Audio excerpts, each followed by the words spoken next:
the commission of a series of intentional and brutal killings of 5 members of a family, including 2 children, in their family home in the early hours of the morning whilst they were sleeping or being roused from sleep, in a single episode of brutal and calculated murderous violence, is a course of offending that can only be described as heinous in the extreme.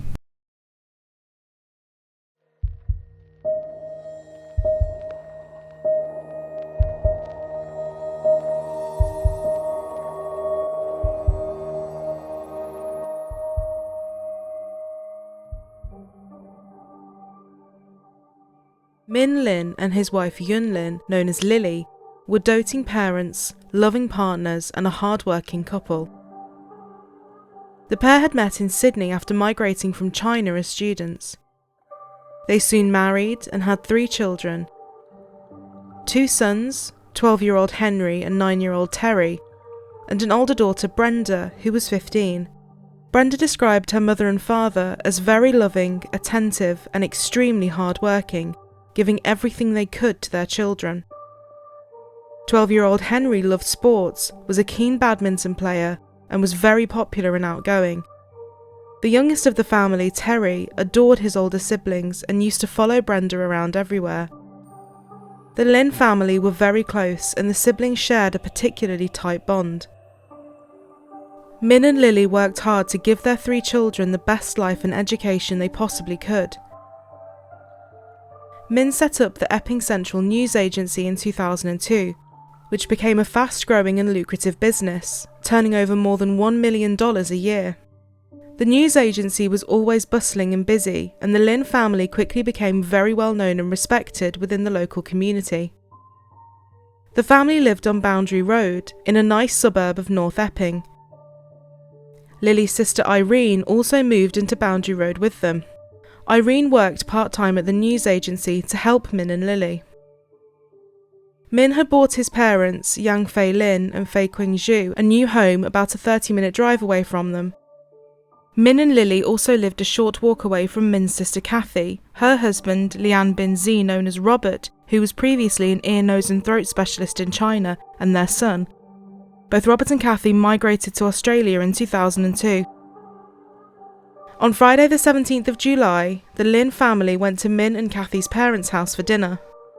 This was a regular weekly gathering and everyone apart from Brenda was there, as she was away on a school excursion. Henry's grandmother asked him to stay over that night, however he declined due to having plans with his uncle Robert the following day to play badminton. Min left his parents' home at around 9 p.m. to deliver some newspapers for the following morning. Eventually, the whole family headed back to their home on Boundary Road.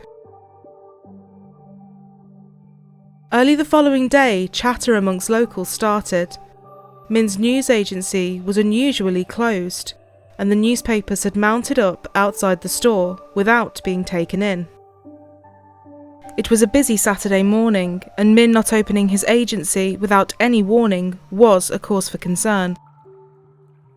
Min's sister Kathy received a phone call from a worried customer asking what was going on. Following this, Kathy and her husband Robert headed straight over to the Lin family home, less than a 5-minute walk away. At around 9 a.m. they reached the house and found the door was unlocked. Downstairs, everything appeared as expected. Nothing was disturbed. But the house was eerily silent. And no one was responding to Kathy and Robert's calls. Heading up to the second floor, however, it was a very different story. They were met with a terrifying sight. In the master bedroom lay Lily's body. She had been bludgeoned to death and the room was full of blood. Upon making their way through the rest of the upstairs floor, each room had an equally horrifying scene. Irene's body was found in her room, slumped against her bed. Min and Lily's 2 young sons, Henry and Terry, were also found dead in their bedroom across the corridor. Blood completely covered the walls, floors, and ceilings in each room, and the crime scene and the murders would go down as one of the most brutal in Australian history. Min Lin, however, was nowhere to be found. Kathy dialed 000 for an ambulance. Hello, I need an ambulance to 55A Boundary Road. What Epping suburb? North? So it's 55A Boundary Road, Epping North, and it's a house? Yeah, What's the problem? the house, What's wrong? yeah. Hello? What's wrong? What's wrong? I'm not sure someone, I think soon. I'm not sure. You need to tell me why you need an ambulance. What's wrong? Yeah, I think someone died. I'm not sure. Why do you think someone's dying? I don't know. But, You need to tell me something. You're asking for an ambulance, but why? yeah, I also need a place, please. Yeah, why? What's wrong? Oh, yeah, please. What is wrong? Don't scream. Just answer my question. Yeah, I need it because I have someone to be killed. I'm Is not someone sure. bleeding? Is someone unconscious? I think so they die. Why? Why? I'm not sure, but maybe someone killed my brother's family. No. Why do you think that? I need someone to come quick. We are coming. You need to stop screaming and tell me what the problem is. Someone killed my brother's family. Why do you think that? Yeah, because I went to his house and I knocked it down and the door is just closed and I opened it. And up the stairs, find my brother. I couldn't find it. I'm not sure. Where's your brother? Are they on the ground? No, they're the bedroom. They're all the bedroom. Are they in the house? Is your brother in the house? I'm not sure. Have you found? We are driving there. Answer my questions, please. Have you found a body? I'm at my brother's home. Have you found a body? Just quick. We are driving there. Don't say quick. Tell me what's wrong. Have you seen your brother? I'm not sure. No, it's yes or no. Can you see No, him? No. Is he in the house? Can you see their bodies? Yeah, I saw.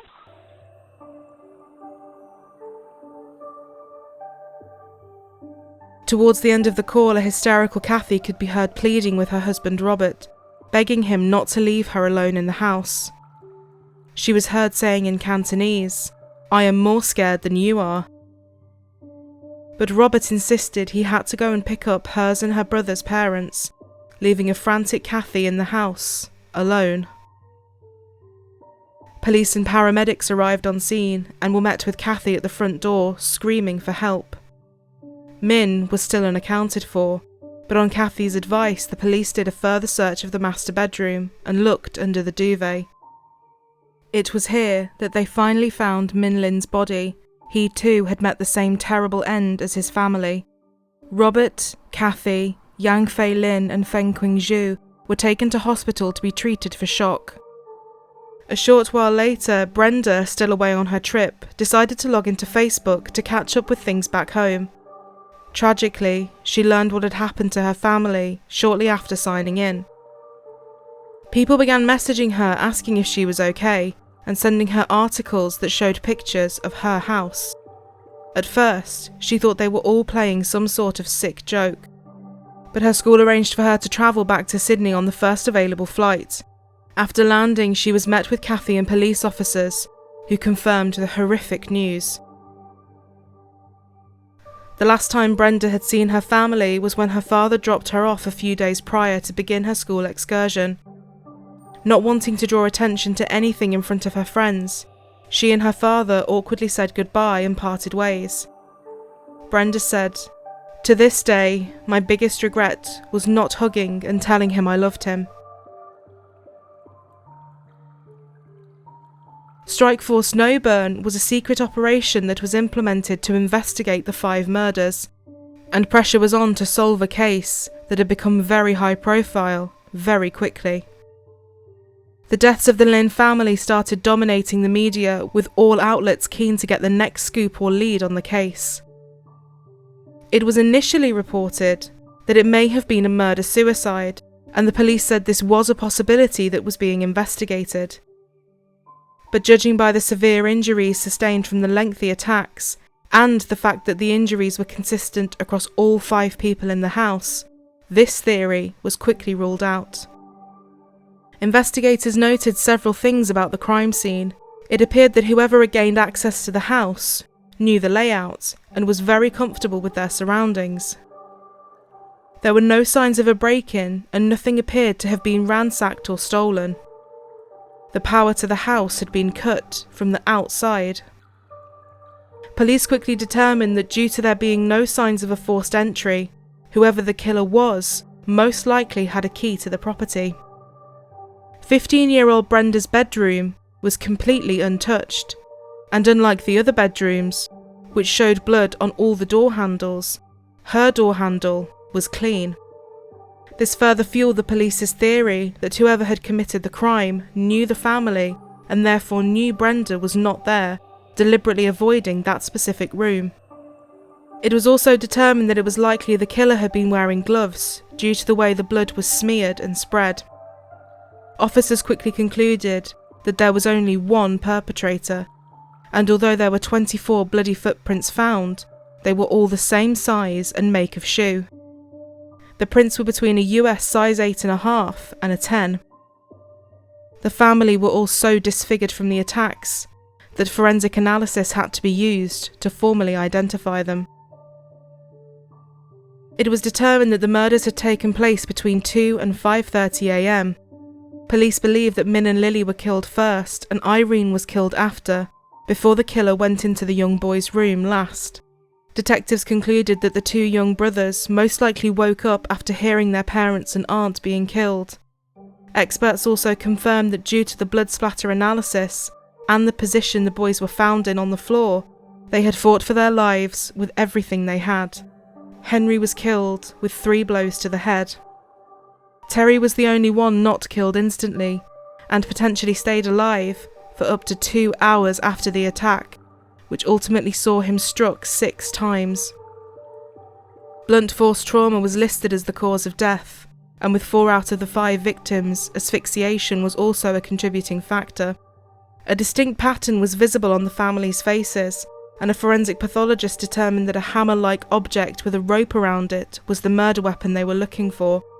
It was likely that the killer wrapped the rope around their wrist during the attacks. Over the following days, police brought Robert and Kathy in for interviews. My sister-in-law lying, maybe part of body's out of bed, and also the beside that one is, I think it's maybe my brother, but I can't see any hand, leg, or head, or any part of my brother's body. One was, did you regard me as a friend? Yes. When I first came to Australia, I didn't know anything about this country. For example, I don't know how to go to one place to another, or I don't know how to say the address. In this case, I would ask him to help me, and he was quite happy to help me. For example, when we bought a car, my wife cannot use her name to buy a car, so we use Ming's name to register car. Yeah. Such things.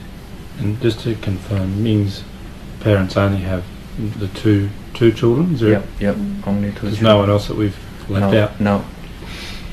Robert, is there anything that you can tell me about Henry and Terry? Were they part of, did they go to swimming, or did they play soccer, or did they have activities, or was there did they just have a family life with Min and with you and your parents-in-law?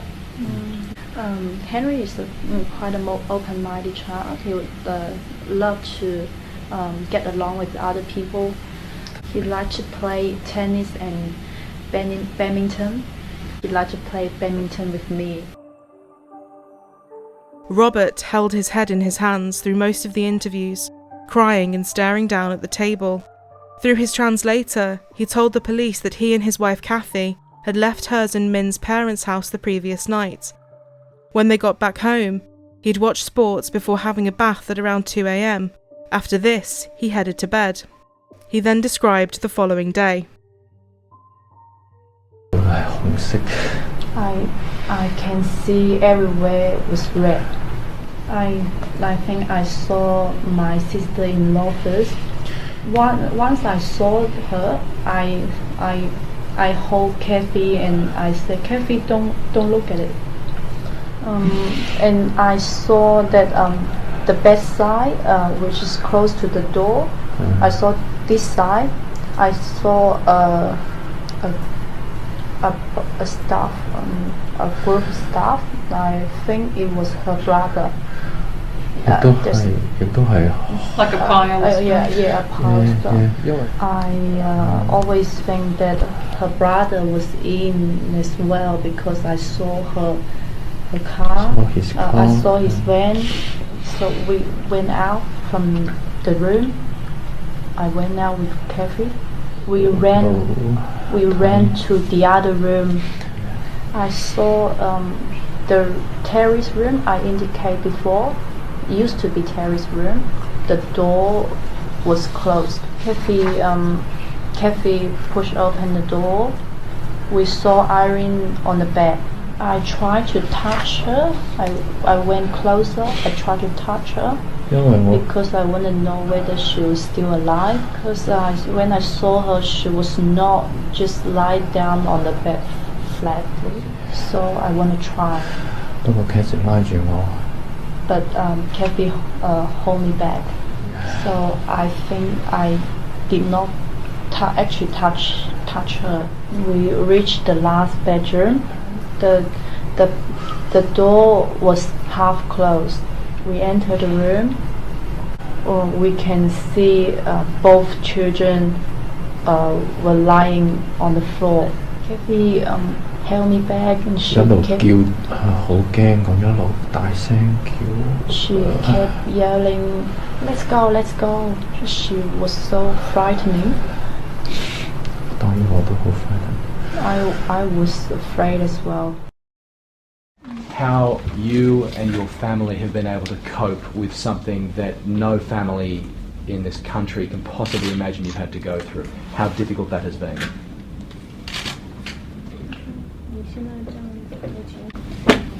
At this moment, I don't know how to say, but I feel everyone support us and care us and love us. I want to say thank you very much. How important has that been, Kathy, for you to know that everybody cares so much for what you're going through?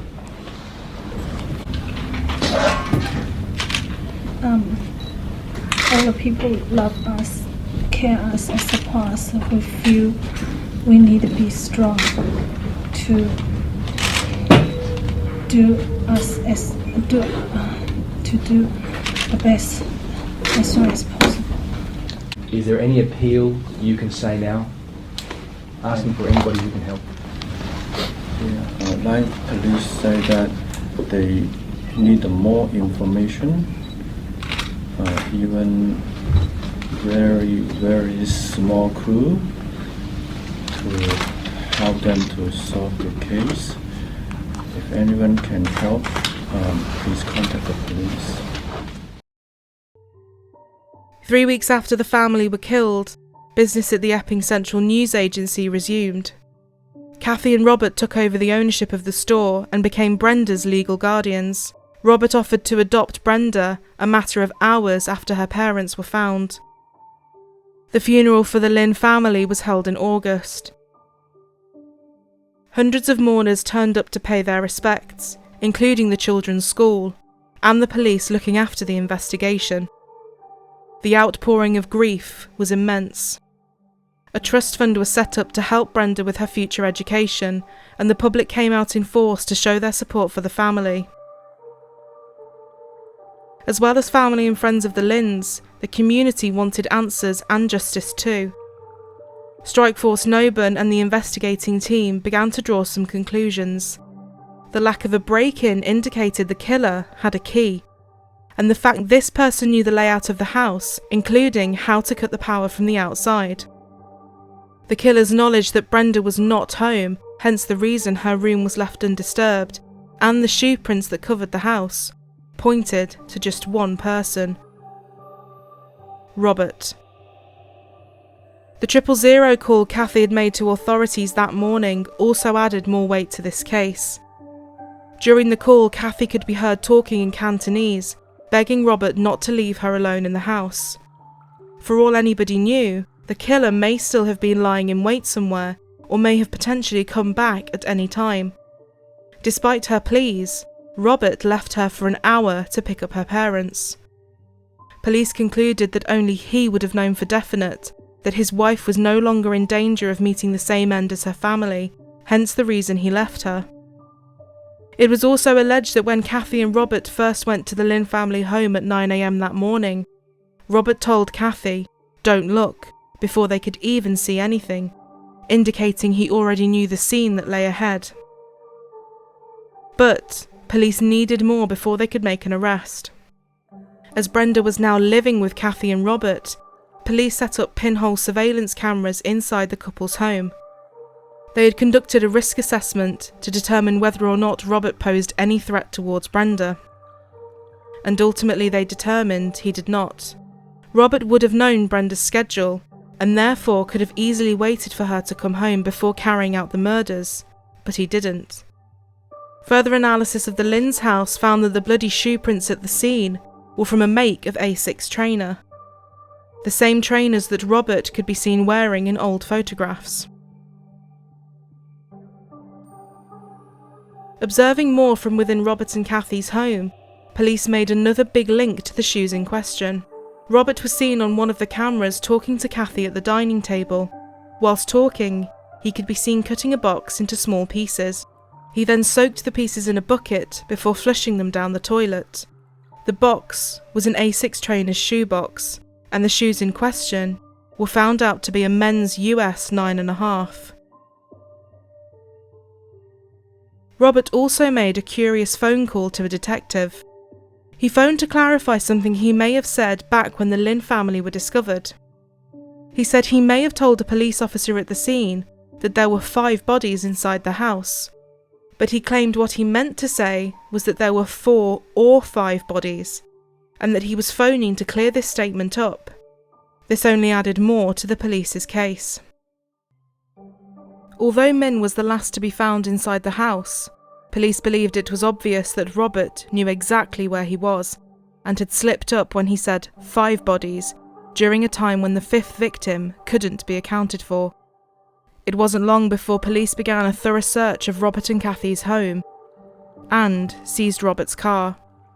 The couple had both confirmed in previous interviews that on the morning the family were discovered, they had both been up early. Robert told the police he had spent the morning in his garage. Knowing this, police were keen to search that particular space. During the search of the garage, a stain was found on the floor, and this was labelled up as stain number 91. Experts believe this was a transfer stain, and it contained a mixture of DNA. It was quickly sent away for testing. After the results came back, it was concluded that stain 91 contained DNA from 4 out of the 5 victims. It matched 9-year-old Terry with a 1 in 50 quadrillion chance of the DNA belonging to anyone else. Following this huge discovery, at 9 a.m. on May 5, 2011, Robert Z was arrested for the murder of his extended family. He applied for bail, but this was denied. Although Kathy had confirmed Robert's alibi for that night, saying he didn't leave their bed, it is believed that Robert sedated her before leaving early that morning, sometime after 2 a.m. He then headed over to the Lynn's house with a key that had been cut. It was also concluded that Robert killed each member of the family in the order in which they presented a threat for resistance or detention. It is thought that the 2 boys and Irene were collateral damage or secondary victims who may have woken up when Min and Lily were being killed. Police phoned Brenda's school, and she was quickly pulled into the principal's office and told the news about her uncle's arrest. Brenda's principal, Susan, said she herself had become suspicious of Robert when she witnessed him reducing Brenda to tears in the schoolyard. She said, "He was so physically close to her, speaking loudly, rapidly in Chinese. Brenda with her head down, tears falling down. It was clear that he was trying to get her to agree to something. I told my husband, I think I've just spent all day with a murderer. I just got a gut feeling he was dangerous, and I was very worried for Brenda's safety." Susan was so concerned that she eventually persuaded Brenda to obtain a lawyer. Brenda's lawyer soon began to suspect Robert as well. At this time, Brenda did not think it was possible that her uncle could have ever been involved. For a lot of people, the motive remained unclear. It was initially thought that Robert's motive stemmed from nothing more than jealousy and greed. Since coming to Sydney, he had been virtually unemployed after a restaurant venture he had failed. Police also found no evidence to suggest that he was actually an ear, nose and throat specialist back in China.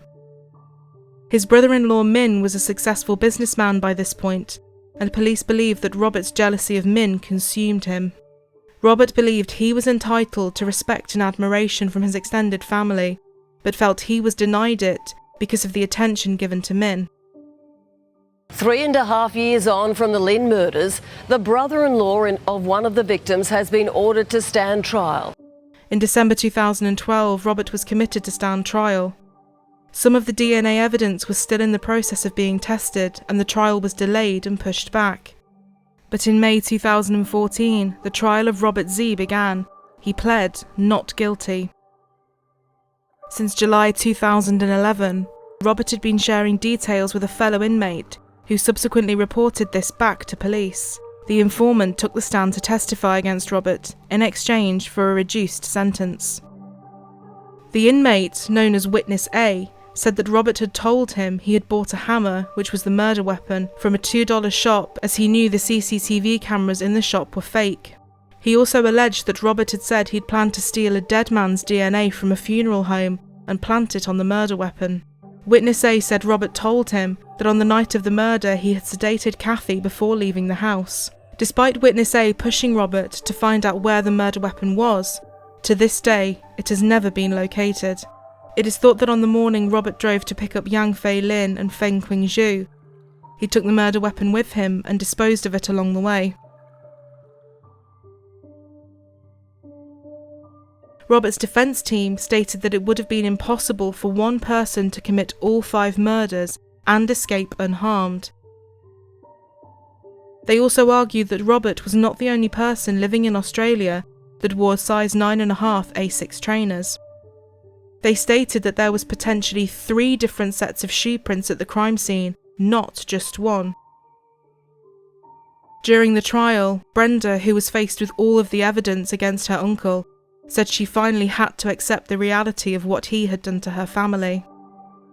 Brenda's identity was kept hidden during the trials. She spoke to her lawyer and gave him evidence that added even more to an already shocking story. She told her lawyer, and later the New South Wales Supreme Court, that Robert had sexually assaulted her on a number of occasions before the murders. After she moved in with him and Kathy, the assaults began to escalate. The Lynn family estate, which likely would have gone to Brenda, was now being controlled by Robert and Kathy, and Robert evicted Min and Kathy's parents from the home that Min had bought for them. This added more weight to the theory that he was so fixated with Brenda, he did everything in his power to make sure she would be left with no choice but to move in with him and Kathy. While observing the family through pinhole cameras, police did observe Robert touching Brenda in what they called an uncomfortable way, but police said the touching they observed didn't amount to molestation. Brenda's grandfather Yang Fei Lin told the court that he had seen Robert staring into Brenda's bedroom during the early hours one morning. The juries in all of the trials knew Brenda's evidence, but journalists could not publish anything that identified her. She was referred to as Miss A.B. After Brenda told the courtroom about the abuse she had suffered, she said that her Aunt Kathy began sending Brenda messages, proclaiming that Robert had been framed by the police, and that everyone had it all wrong. Brenda spoke of how disappointed she was in Kathy's reaction. After the accounts of sexual abuse were brought to light in the courtroom, Justice Johnson declared a mistrial. A new trial had to be set for August 2014. As the Crown opened its case today for the second time, the jury heard a chilling version of what took place on the night of their deaths.